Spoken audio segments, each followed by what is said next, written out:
All Or right. Therapy dudes, take away your stress, put you in a good mood. If you had them over, they would eat up all your food. It's time for therapy dudes. welcome back, everyone. This is Andre Karkamaz and Dan Fox, and this is part two of our discussion on psychological flexibility. We are sponsored by Boulder Psychological Services. Visit them for all your therapy needs. Got lots of great people on there. Yeah, psychological flexibility, Dan. Um, yeah, I think being a parent, you need to have a lot of that, but I'm sure Ooh, we're going to talk ooh. about our own experiences. Yes, right. We're Yeah, talking about yeah. our own experience, Uh, and you there just goes. brought up right. I feel like this. I'm going to say the theoretical part that it makes me think of, and then I'm going to put it back on you for like, all right, how are you working with this as a parent? So I feel like one of the things that we often do as parents is just have these kind of random beliefs based on nothing about how either we can like infinitely mold our kid the way we just want to mold them and just be like, oh, I'm going to like do this and they'll be this by this point in time. Or we just have like some view that they should be like conforming to our boundaries, our rules, or if we just like state something, it's like, well, I talked about this with them yesterday, so it should be done with now. Why are we still dealing with this? So I think Hmm. it's a lot of like See, rigid thinking right. I'm still young. I know you're a lot older than me, and um, wiser. Yes. and wiser and better looking. But I my daughter's she just turned 4 on the 30th, and I Woo. don't really have that many expectations as long as she's healthy and happy, and I'm not there yet. I mean, I was going to talk about some of my distortions and maybe go from there. But I think what I hear from you all the time is the parenting stuff, and I want to hear how you deal with that, how these unspoken rules and expectations you put on your kids. Um, I feel like you're deflecting the whole focus back on me because you just like halfway went into your distortions. You're like, oh, I've got my own, and then you're like, but instead of me talking about it, we'll put it back on Dan. So I will get into this no problem, but Okay, thank then you. it's coming right Oh back. God. You're gonna be on the hot seat, Oh no. and You you're gonna always be do like, this to me. oh yeah, and you know what Yeah. we'd be looking for? Where's the beef? We want the beef from Okay, you. you got it. Okay. You got it. Okay. So I think for me, one of the like problems that I have with my kids is that like recurs a lot is a level of underperformance, especially around just basic academic stuff. Oh. And I think this comes from two places. One is that school like came easily for me, and I was able to just kind of like, I don't know, take care of stuff pretty quickly and, conceptualize stuff fast, remember stuff quickly, read fast, and do well on tests and stuff like that. So it, um, it just like kind of is frustrating to me when my kids aren't able to like just sort of take care of business efficiently. So that's part of it. But the other part of it is that in my own narrative of my educational experience, I am completely like, not thinking about all the nonsense that I was pulling in like middle school and high school and just being like a behavior problem and You still being are. somewhat nice. Nice. We'll give that one. Yes. Well done. Well Okay. done. Well done. Yes. So, Oh, we'll give that 3.5 stars out of 5. okay, I'll take it. I'll take it. So the other thing that I know that I did was that I ended up in a major in college that was easy for me where I'd already done some credits before I'd gotten to college. So I was fairly like far along in the process. And in the entire 4 years, I only had like 8 classes that I needed to take that were like part of the major requirement. So like one a semester. And I cushioned my college experience with like very easy classes over time. I was looking for things that I knew I could get a good grade at and that would be enjoyable. So yes, I did have here and there some slightly harder classes in math or computer science because that was, my major focus. Um, I Oh, I I didn't know did that. take a like advanced lit class at one point just to like work on my writing. But You know, my mm, both my kids who are in college have much harder semesters of where like 3 out of their 4 classes or 4 out of 4 are like very rigorous and doing stuff that I never had to even dig into with like chemistry or biology or stuff like that that's just very very difficult conceptually and has a lab attached to it. And for me to just, take my kind of like shortcut, easy path success and be like, well, well, why aren't they like taking care of business is totally not fair. And I well, didn't have a phone in my pocket, so I uh, wasn't as easily distracted. well, that's I'm gonna okay. keep Thank interrupting you. you every time you try to speak. Okay, well, that's okay. You could keep doing that. I just, I'm frustrated with you because I don't think you're being fair. Um, I want everyone to know this about you, Dan. You recently took the LSAT for fun and passed it. It's like Um, that's not there's normal. there's People don't part of do me that. there's part of me that wants to be like, oh shucks, thanks for mentioning that. But there's another part of me that's like, dude, I was in the 91st percentile. I didn't pass it. I like thrashed that. Get your Oh, he record killed it. straight. I'm I sorry. killed it. He destroyed it. I And this is the guy, destroyed it. and this guy has all these expectations of his kids when he's a freaking genius. I mean, who just takes the LSAT for fun, Dan? I That's was feeling upsetting. like I was feeling like my brain was foggy and I needed to like Yeah. give it a challenge. So Usually when people feel their brain is foggy in Boulder, Colorado, they smoke some weed and they go to bed. But you study and you go and take one of the hardest tests in our country, and you get the 91 percentile, and then you tell me about how your kids are slackers. I don't believe it anymore. sing it, sing it. I love it. Yes, say more. I think you're being cruel.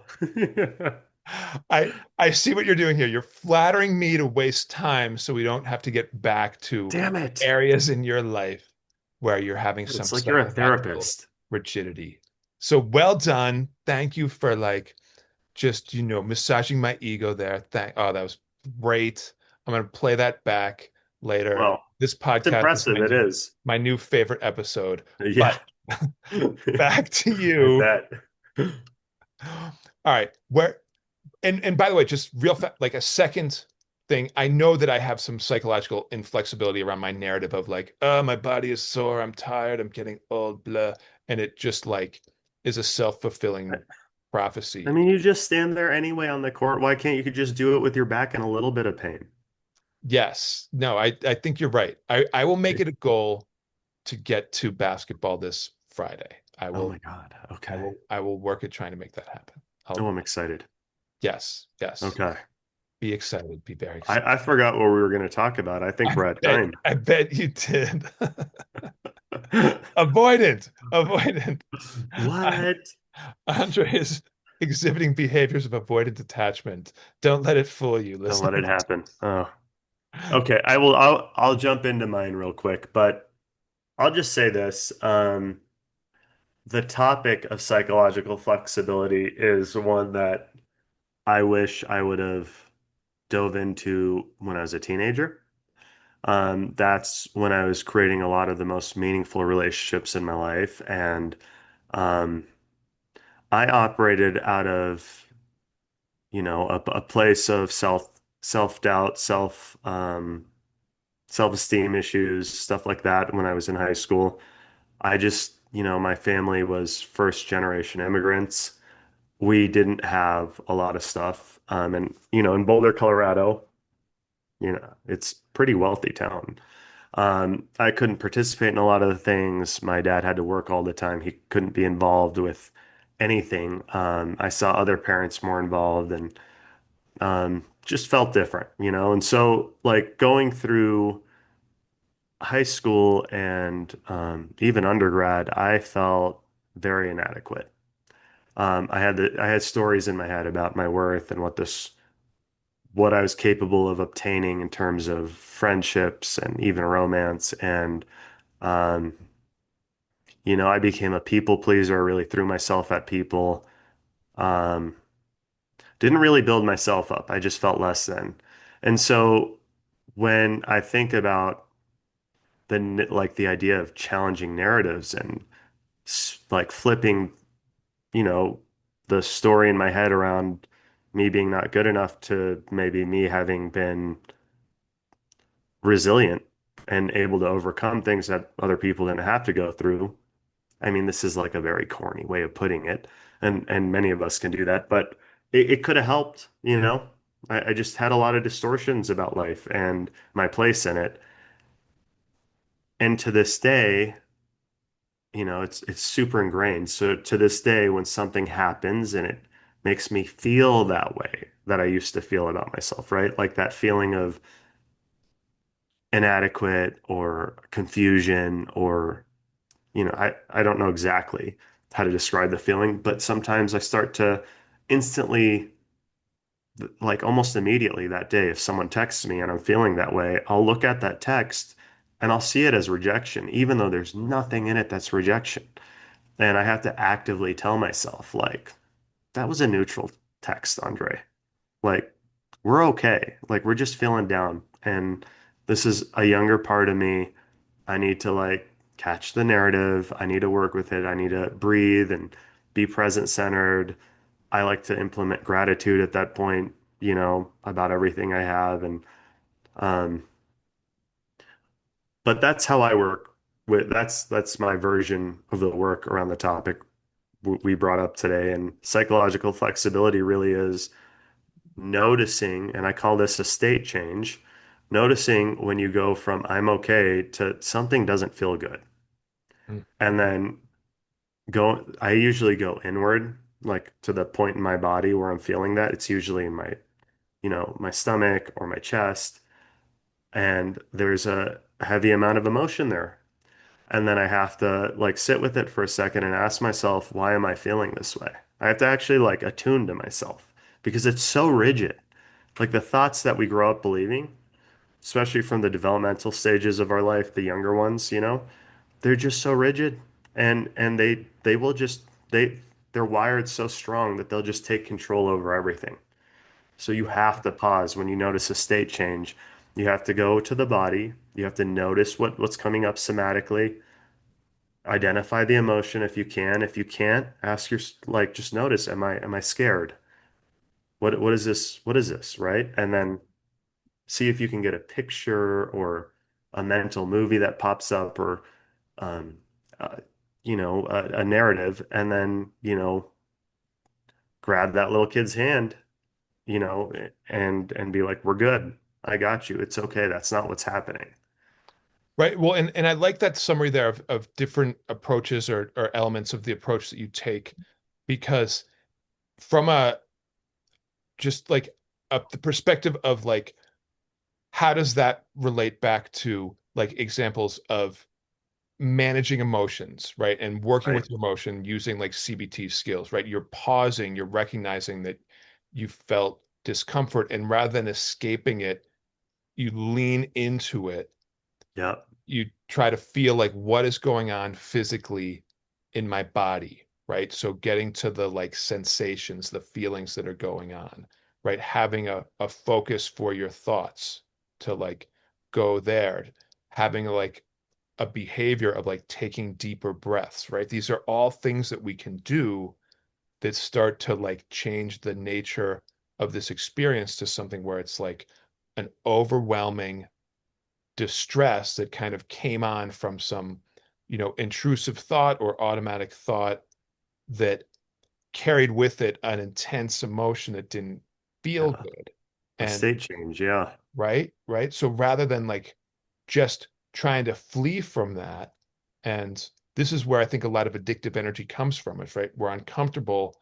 And so we use a Yep. substance or we grab our screen Hmm. to get away from the discomfort instead of trying to lean in, work with it, and transform it, right? To like find ease through the discomfort and to come Right. back to this place of like, I'm okay, like to get beyond the like self-esteem concerns and the like, negative thinking about ourselves and Right. self-worth, and to come back to like, okay, I'm okay. I can feel okay about this. It's nothing to fear. I'm all right. Yep. Yeah. I think a lot of like one criticism I think some of my clients early on when I do this kind of work with them will say is like, well, why would I focus on something that hurts me? Right? Like, because what you focus on becomes your reality. And it's not that I'm suggesting you focus on it to just stay there. I'm suggesting you focus on it to understand where it's coming from, and then you challenge it, right? And then you like if so for me, I think I just felt fundamentally unlovable when I was, a kid to teenager and like early, very young adult. I really felt almost a desperate sense of I'm not good enough and like what can I do? And um, when that pops up, I'm not, this is a podcast, so I'm obviously not going to share like all the things that led to that feeling. But when I have something that makes me feel that familiar feeling and I go to that state change, I go inward to focus on it so I can understand what it's saying. And the analogy I would use to help you understand is um, when like a crying baby, if you ignore a crying baby, it just gets louder, until its needs are met. So you move inward to acknowledge the crying baby in you. And then you help soothe by cognitive reframing, like if you're really feeling unlovable or like not good enough. And I don't know how many people that are listening to this would, you know, um, necessarily vibe with what I'm saying, but that's at least something I was experiencing. I would just go, well, I think of people who do love me. I would think of times where I did do things that were good enough, in my mind, or, stuff like that. And you start focusing on the opposite because the subconscious was being pulled to focus on the negative. So when you actually turn inward, you bring the unconscious to the conscious, and then you have a choice, right? You can start looking at the gratitude, the positives. You can hold space for that part of you instead of reject it and act like it doesn't exist. And then it naturally calms down. Yeah. Does that make sense? Yeah. And I think that everybody who, you know, would hear like what you're saying would resonate on some level with those inner experiences, and having some level of like self-doubt or self-concept, like feelings that are just painful, and Yeah. that the the thoughts you have about how to work with it and how you have worked with it, I think can be like generalized to like a lot of different situations that people are going to be experiencing. Right. A lot of different self-limiting beliefs or yeah. Yeah. I want to next week, I think we should dig farther into this by I want to just dig into how our brain is kind of hyper focused on the threats, the like tribal insecurity, the social anxiety that can come up, the sense that we're not good enough in relation to our peers or to the dominant group or whatever, and why that is so much in people's psyche, and Yeah. such a like common universal feeling, because I think there's there's a lot to unpack there, and it's worth digging into because I think it's a very common experience for people. That would be a great topic. Yeah, let's do that. Nice. Okay. I know we gotta wrap again. I'm conscious of uh, your time and all that, and uh, Well, thank you. right on. Yeah. Yeah. I just in the spirit of like messing with the soundboard, which I've been excited about recently. I'm gonna do a flashback, and we're gonna go out on this podcast with the old outro from Therapy Dudes version 1. This has been unheard of in the modern era Oh of God. Therapy Dudes. Oh So no. so here comes the old outro. Have a good one. Like, subscribe, smash that like button. Talk to you next time.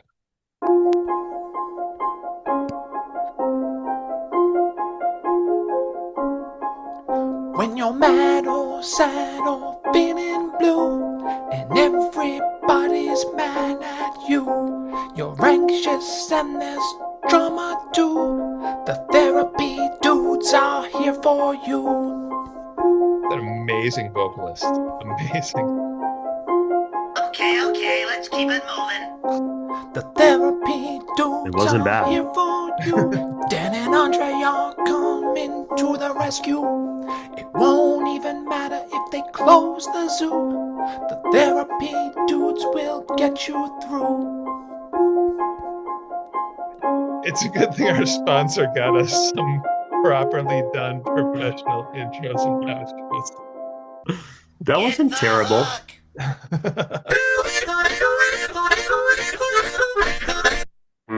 All right. That's talk us to you next leaving. time. Bye.